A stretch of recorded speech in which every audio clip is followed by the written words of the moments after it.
I'm wrapping up the last few days in Krasnoyarsk region of Siberia, Russia. As of next week, we will start the Far East tour. There we have media partners as well as also individuals who are very keen to do what they can from the Far East of Asia to help, to show solidarity. But they are also eager to even invite families who want to immigrate, farmers who want to come and work with them in the land. There's also the opportunity for Eastern Europe, for Western Europe. They say approximately up to 1 million South Africans have already immigrated. That is significant.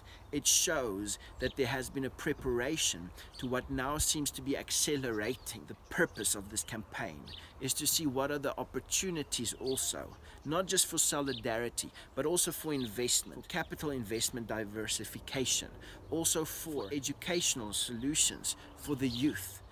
Parents can send their children to study.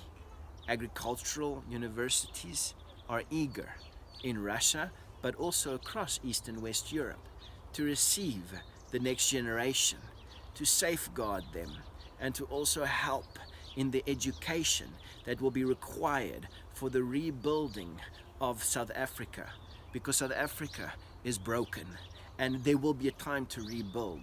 But the current communist regime, as much as communism and to some extent socialism around the world, has led to decay, to disaster, to breakdown of family units, to breakdown of conservative and traditional values, so likewise South Africa is suffering a similar fate. And this is why already now we are preparing for the next phase, which is in Russian called perestroika, rebuilding. Because after communism, there's always perestroika. We must rebuild. People ask, but why Russia? Why this solidarity with Russia? Wasn't it Russia that caused many of the problems in Africa by sowing communism during the 20th century? It wasn't Russia, it was the former Soviet Union. There were 15 satellite nations with Russia that formed the one entity that was driven by a godless ideology that did indeed cause much havoc and much hurt across Africa and the world. And it is still, till today, causing that same effect. 100 years ago, the Russians went through expropriation without compensation. And when it was heard that this is now being put on the table, not just for discussion, but for ratification and for the changing of the constitution of South Africa, that's when many Russians said enough is enough. We've been there and you must not go there. This is why there has been so much solidarity.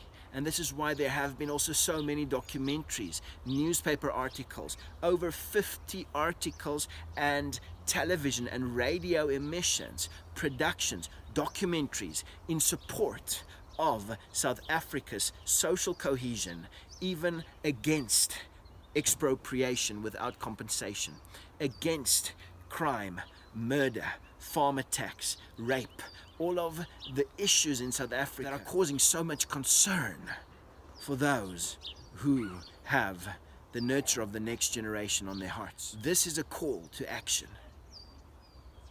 I am voicing the SOS campaign of TLU South Africa.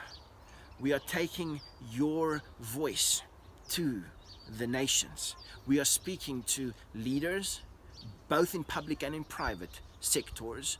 We are speaking to businesses. We are speaking to the media. We are speaking to civil rights organizations. We are speaking to men and women on the street, raising our voice together with you. Support the SOS campaign. There's a petition that I'd ask you to sign. Thank you very much. The following Russian Today news item was published on the 12th of September 2018, following my father and my trip to Russia and the Kaluga region. In July, he announced constitutional changes to enable the government to seize land from the white minority Boer community without compensation. The proposed reform immediately resulted in a backlash and was described as discriminative by the Boers. However, the president said it would undo a grave historical injustice that took place during the colonial era. He maintains that white farmers currently own more than 70% of land in South Africa. While the amendment process continues, some of the farmers have found an unlikely solution here in Russia. Medina Kotonova met a South African family looking to resettle here. Endless meadows and groves of trees, a typical landscape in central Russia. This is where we're heading, and it's exactly the same place that might become the new home for hundreds of South African farmers. After almost 3 hours of driving, we finally got to this farm, and what we see here is just vast amounts of land. Fields are everywhere.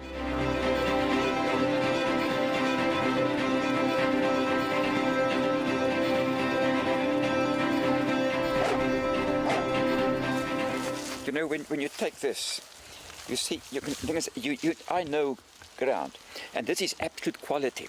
2 generations of the Dutoit family have arrived in Russia to see the farmlands that could be their future. And after visiting here in the Kaluga region, they will head to southern Russia. They still feel that South Africa is their real home, but dire circumstances are forcing their hand, and Russia is offering them an olive branch. We experience the pain and the hurt. Family members who have suffered, ourselves who have suffered crime. I've made the decision that my children will not have to face that on a daily basis. We've had family members who have been murdered. We have had family members who have, and friends who have had what they had stolen.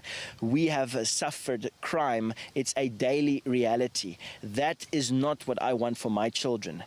The white farmers of South Africa have long been complaining of discrimination, and they now live in fear that the state could pass law to seize the lands they've owned since the 17th century and return them to the local black population without any compensation.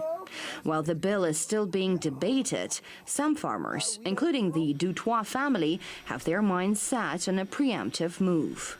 If the government starts saying that we can take land without paying for it, because what has happened many centuries ago, my children will not pay for the sins of their forefathers. In Johanna's case, Russia was not a random pick. 3 years ago, he met his wife Daria, who is from Russia. He followed his wife to her native Siberia and says that he fell in love with the country straight away.